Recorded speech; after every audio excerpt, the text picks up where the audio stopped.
모든 만물의 주인 되어 주시는 하나님, 오늘도 저희들에게 가장 소중한 생명을 주시고 또 살게 하신 하나님 감사를 드립니다. 흘러가는 세월 가운데 우리들이 믿음이 성장하고 자랄 수 있기를 소망합니다. 어제 믿음이 아닌 오늘 하나님과의 만남과 또 주님과의 관계성 안에 성장하는 그런 믿음이 되어줄 수 있기를 원합니다. 오늘도 기꺼이 이 자리를 찾고 하나님 앞에 예배하는 주의 권속들을 만나주시고 우리들의 기도를 통하여 하나님 선하신 일들을 드러내 주시며 아버지께서 하시고자 하신 그 구원의 손길을 부족한 저들을 통해서 일하여 주시기를 소망합니다. 아버지, 마지막 시대 속에 살아가는 것처럼 너무나도 이 세상이 혼란스럽고 우리들 눈에 비춰지는 모든 일들이 낭망하고 절망하게 하는 것들이 참 많습니다. 그럼에도 불구하고 그 모든 사건과 일들 속에 일하시는 하나님을 바라볼 수 있도록 도와주시고 주의 나라가 여전히 이 땅에 임하여져 있는 것을 깨닫게 하시고 우리 모두가 믿는 자 모두들이 하나님의 뜻을 위해 기도하고 나아가는 우리 모두가 되어줄 수 있도록 인도하여 주옵소서. 특별히 캄보디아 단기 선교 중에 있는 우리 단기 선교팀들을 기억해 주시고 마지막 사역을 잘 감당하고 돌아와 그들이 삶의 본연의 자리에 있을 때에 하나님을 높이며 살아갈 수 있도록 도와주시고 특별히 사랑하는 청소년들 성경적인 가치 기준 안에 잘 세워져 갈 수 있도록 도와주옵소서. 오늘도 귀한 시간 허락해 주심을 감사하며 예수님의 이름으로 기도합니다. 아멘. 우리 여호수아 10장 29절에서 43절입니다. 여호수아 10장 29절에서 마지막 절까지네요. 같이 읽습니다.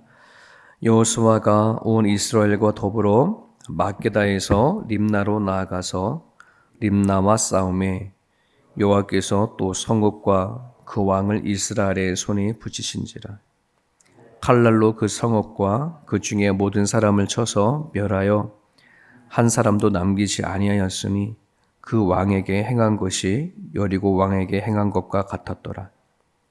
여호수아가 또 이스라엘과 더불어 림나에서 라기스로 나아가서 대진하고 싸우더니 여호와께서 라기스를 이스라엘의 손에 넘겨주신지라.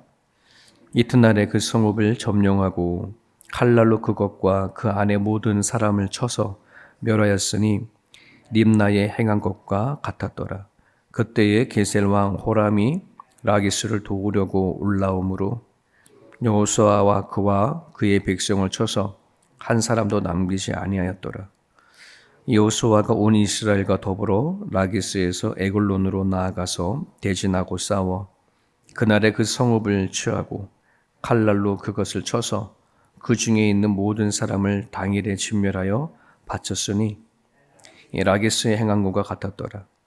여호수아가 또 온 이스라엘과 더불어 에글론에서 헤브론으로 올라가서 싸워 그 성읍을 점령하고 그것도 그 왕과 그 속한 성읍들과 그 중에 모든 사람을 칼날로 쳐서 하나도 남기지 아니하였으니 그 성읍들과 그 중에 모든 사람을 진멸하여 바친 것이 에글론의 행한 것과 같았더라. 여호수아가 온 이스라엘과 더불어 돌아와서 드빌에 이르러 싸워 그 성읍과 그 왕과 그 속한 성읍을 점령하고 칼날로 그 성읍을 쳐서 그 안에 모든 사람을 진멸하여 바치고 하나도 남기지 아니하였으니 드빌과 그 왕에게 행한 것이 헤브론에 행한 것과 같았으며 림나와 그 왕에게 행한 것과 같았더라.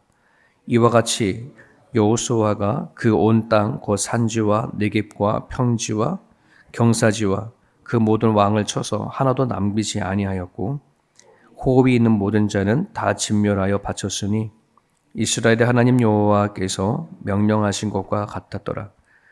여호수아가 또 가데스 바네아에서 가사까지와 온 고센 땅을 기브온에 이르기까지 치매 이스라엘의 하나님 여호와께서 이스라엘을 위하여 싸우셨으므로 여호수아가 이 모든 왕들과 그들의 땅을 단번에 빼앗으니라. 여호수아가 온 이스라엘과 더불어 길갈 진영으로 돌아왔더라. 아멘. 길갈 진영으로 왔더라. 이 길갈이라는 지역은 요단강을 건너서 있을 바로 이제 그 지역인데 거기가 본거지죠. 그러니까 기브온 거민이 길갈에 있는 이스라엘 백성들에게 찾아왔죠. 아주 멀리 사는 그런 나라라고 꾸미고 와서. 근데 길갈과 기브온의 거리는 그다지 먼 거리가 아니에요. 도성 사이에 있는 아주 가까운 곳에 있는 거리거든요. 어쨌거나 기브온 거민들이 속여서 화친하게 되어졌지 않습니까? 그것을 못마땅하게 생각한 아모리 족속 5 왕이 연합을 해서 기브온을 쳤고 또 화친의 관계에 의해서 이스라엘 백성들이 기브온을 도와주러 가서 이제 본격적으로 아모리 족속 5 왕을 다 치는 건데 그 아모리 왕을 치면서 밑에 있는 이제 남쪽 기브온을 중심으로 남쪽의 도시를 점령해 가는 거예요. 그게 어제 오늘 본문의 이야기입니다. 남쪽을 쫙 치고 나가는 거예요. 내일 11장은 기브온 쪽으로 위쪽으로 북쪽으로 치고 올라가는 그 전쟁이 그려지죠. 이스라엘 백성들이 요단강을 건너 제일 먼저 이제 만난 성이 여리고 성이었어요. 그 여리성을 점령할 때까지만 하더라도 아무 문제 없었죠. 하나님께서 말씀하신 바대로 여리고 매일 한 바퀴씩 돌고 마지막 날에 7바퀴를 돌면서 외쳤던 그 전쟁으로 인해서 여리고 성이 이제 그 가나안의 정복이 아무 문제가 없을 거라고 생각을 했는데, 그 작은 아이성 때문에 이제 위기가 한번 왔지 않습니까? 그죠? 이 가나안 정복의 위기가 왔고, 또 기브온이라고 하는 이 거민의 속임수로 인해져서 또 하지 말아도 되어질 기브온 전쟁을 또 하게 되어지므로 생각하지 못했던 그런 이제 위기가 한 번 더 닥치게 되어지죠. 하지만 하나님은 이스라엘과 함께하고 이스라엘과 싸우는 하나님이시기 때문에 그들의 그 위기는 또 전쟁을 또 쉽게 할 수 있는 길을 열어주는 그런 기회가 되어지죠. 이스라엘 백성들이 이제 이 기브온이라고 하는 전쟁까지 올 때까지 그 사이에 하나 확고해진 것이 있어요. 그게 뭐냐면, 이제 알겠다. 이 싸움은 하나님 싸움이다. 하나님께서 하신다고 하셨지만은 그들은 이제 온몸으로 경험하게 되어지는 거예요. 어떻게 할 때 승리를 하고 어떻게 할 때 패배를 하고 지는지를 기브온 전쟁 이거를 통해서 깨닫게 되어진 거예요. 이제는 우리는 하나님이 하라 하는 대로 하면 돼. 순종하기만 하면 돼. 이 싸움은 우리 싸움이 아니라 하나님의 싸움이야. 이 확신을 가지고 뭐 하는 거냐면 이제 싸우고 나가는 거예요. 그래서 오늘 본문은 어려운 내용이 아니에요. 가는 곳곳마다 도시마다 뭐 하는 거예요? 점령해 가는 거예요. 어떨 때는 하루 만에 점령하고 어떤 도시는 이틀 만에 점령하고 가는 곳곳마다 패배가 없어. 계속해서 싸워나가는 그 이야기가 오늘 본문의 이야기입니다.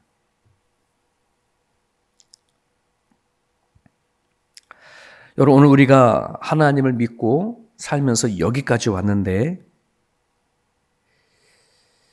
이 믿음과 동시에 하나님께서 우리를 이끄시고 또 주관하시고 한다는 이 믿음 하나만 온전히 세워진다고 한다면 여러분, 이건 정말 귀한 겁니다. 내 인생의 여정 안에서 하나님이 나를 이끄시고 책임져 주시고 인도하신다고 하는 이 확실 하나만이라도 얻어지는 것이 얼마나 귀한지 몰라요.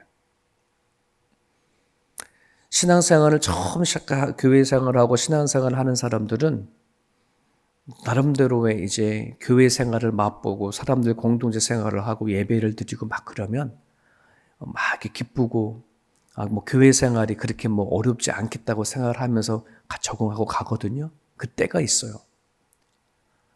하지만 이제 우리가 알다시피 하나님을 믿고 믿음이 깊어지면 깊을수록 신앙생활을 하면 할수록 뭘 느끼냐 그러면 와 이거 어렵구나. 하나님 믿는 거 이거 어렵구나. 이게 우리는 깨달아져요. 왜 그러냐 그러면은 내 모든 거를 내려놔야 되잖아요. 우리가 걷는 믿음의 길은 십자가의 길이기 때문에 나를 내려놓고 내가 포기되지 아니하면 공동체 생활을 제대로 해나갈 수가 없고 그리고 내가 내려놓지 아니하면 내 인생의 여정이 하나님 안에 단단히 세워지지 못하는 것을 깨달아지기 때문에 이거 쉬운 일이 아니구나 하는 걸 생각이 되어져요. 그래서 하나님을 내가 온전히 믿고 하나님 내 인생의 모든 걸 주관하시고 이끌으신다라고 하는 이 믿음의 자리까지 가기가 쉽지가 않아요. 쉽지가 않아요. 하지만 어렵더라도 그 자리까지 갈 수만 있다면 내 인생의 여정에서 부딪히는 그 어떠한 것도 또 이길 수 있는 승리의 기쁨을 맛볼 수가 있거든요.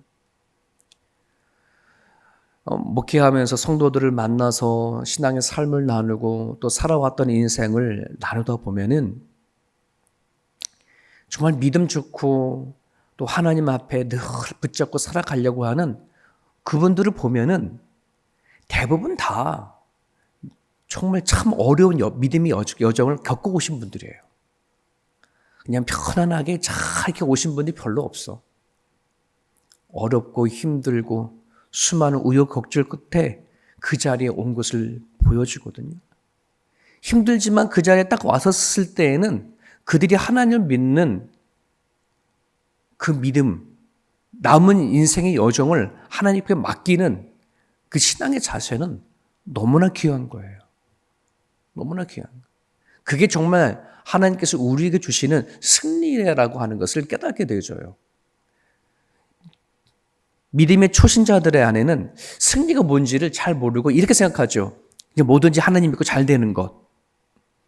뭐든지 하나님 안에서 뭔가 잘 이루어지는 것. 이것을 우리는 승리라고 생각하는데 진짜 승리는 그게 아니에요.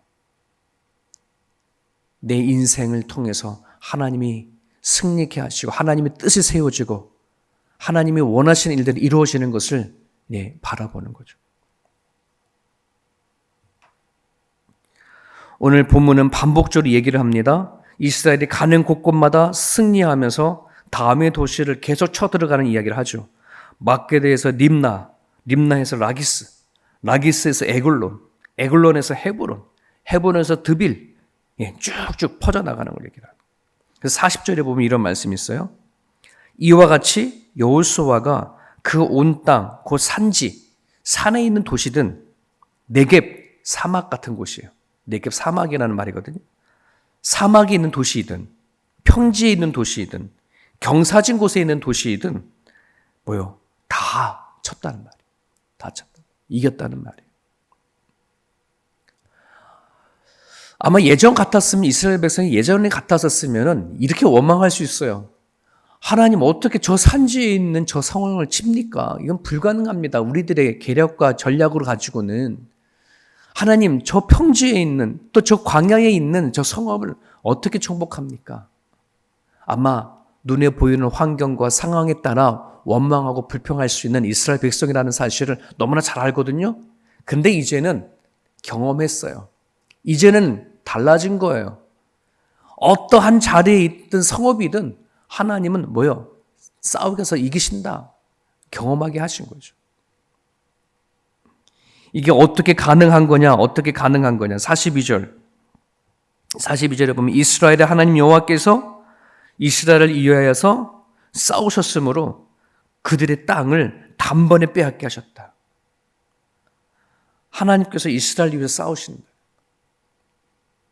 여러분, 근데 이거는요, 하나님이 이스라엘 백성에서 싸우는 이 관계는 이스라엘 백성과 하나님과의 밀접한 관계에 의해서 만들어지는 것이지 그냥 하나님을 믿는다고 될 문제가 아니라는 거예요.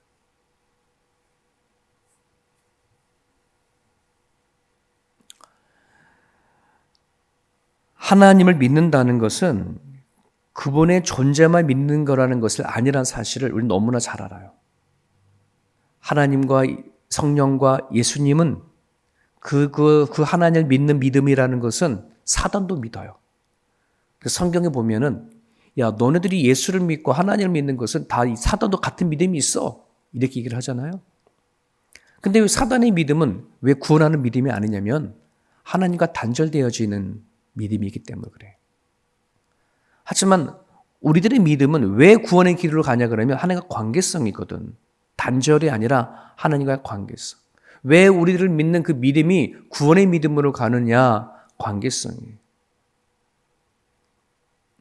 하나님이 이스라엘 백성을 위해서 싸우시고 가는 곳곳마다 단번에 그 성을 정복하게 하신 그 이유는 다른 것이 아니라 이스라엘 백성과 그 관계성이 형성되어졌기 때문에 그렇거든요.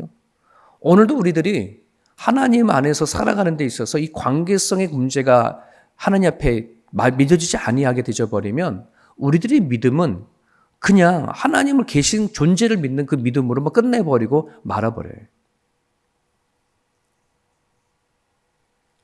오늘 우리가 기뻐하고 감사할 이유가 바로 여기 있습니다.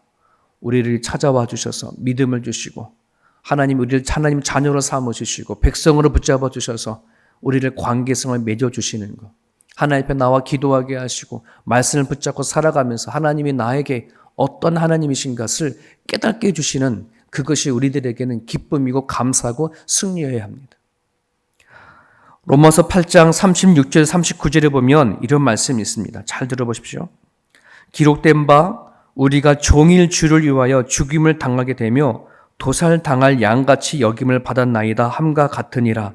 그러나 이 모든 일에 우리를 사랑하시는 이로 말미암아 우리가 넉넉히 이기느니라.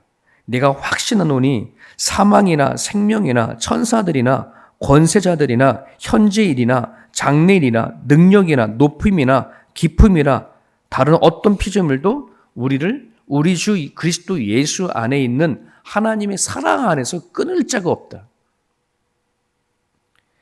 이 앞에서 우리가 종일 주를 위하여 죽음을 당하게 되며 도살당할 양같이 여김을 받았다라고 한다는 말은 세상 사람들이 그리스도인을 어떻게 취급하느냐에 대한 거예요. 이게 세상 사람들 수도 있고 그냥 세상일 수도 있어. 우리가 살아가는 때 있어서 닥치는 수많은 역경과 어려움과 환난일 수 있어. 하지만 이 수많은 공격 안에도 우리가 넉넉히 이긴다라고 하는 이것은 뭐냐면 하나님과의 관계성, 사랑의 관계성 안에서 끊어지지 아니하고 그 어떤 환경 가운데 안에도 우리는 주님과의 관계를 유지해 나가는 걸 얘기를 하는 거예요. 세상을 이긴다, 넉넉히 이긴다, 이 표현은 다른 게 아니에요. 하나님과 나 사이에 그 관계성이 맺어질 수만 있다면 하나님이 나를 위해서 싸우시는 거예요. 내 인생을 위해서 싸워 가신다는 것이에요. 오늘 이 부분을 우리가 기억하셨으면 좋겠습니다. 우리 하나님은 능력 있는 분이에요. 우리가 하나님을 제한시키면 안 돼요. 수많은 사람들이 내가 가지고 있는 지식과 기준을 가지고 하나님의 능력을 제한시키면서 살아갑니다. 이건 할 수 있고 이건 할 수 없고. 근데 하나님에게는 제한되신 분이 아닙니다. 태양과 달을 만드신 분이 태양을 멈추고 달을 멈추게 하는 것은 너무나 쉬운 일이듯이 오늘 우리가 생각하고 있는 그 수많은 불가능하다는 일들, 그 힘들다고 한다는 것은 하나님 앞에는 아무것도 아니에요. 관계성만 유지하십시오. 하나님이 내 아버지라는 사실, 하나님 나를 통해서 일한다는 사실, 내 눈에는 환난 같고 고난 같고 패배 같고 절망스러운 일일지 모르지만 그 속에서 나를 버리지 아니하시고 나를 위해 싸우시는 그 하나님을 신뢰하십시오. 믿고 기도하십시오. 하나님께서는 반드시 당신이 내 하나님인 것과 내 아버지이신 것을 스스로 증명해 보일 겁니다. 이 시간 우리가 기도할 때에 여러분 우리들 앞에 여러 높은 산지가 있을 수도 있고요. 광야 같은 그러한 고난스러운 곳도 있을 거고 평지이든 경사이든 그것에 굴하지 않도록 그거 가지고 원망과 불평이 되지 않도록 하나님이 나를 이끄시고 내 인생을 싸우시는 하나님을 믿고 기도하는 그런 시간이 되어줬으면 좋겠습니다.